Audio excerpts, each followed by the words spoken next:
macam mana ni Zaitun? Anak ni kuat ni nangis. Tak pergi klinik ke? Dia tak selesa ni. Batuk dah sesama ni. Buatkan dia tak boleh tidur dah. Kalau Okma jadi Mak Zaitun, apa yang Okma akan buat? Dulu kalau anak sakit je terus bawa pergi klinik.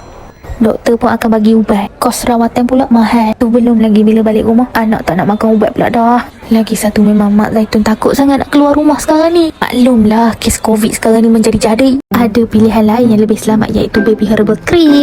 Boleh melegakan batuk dan sesama yang ringan. Dah lah murah, selamat. Produk pun berdaftar dengan KKM.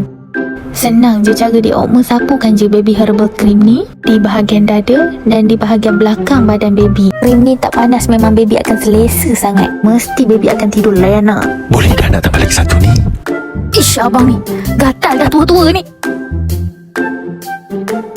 Supportlah brand Tropika.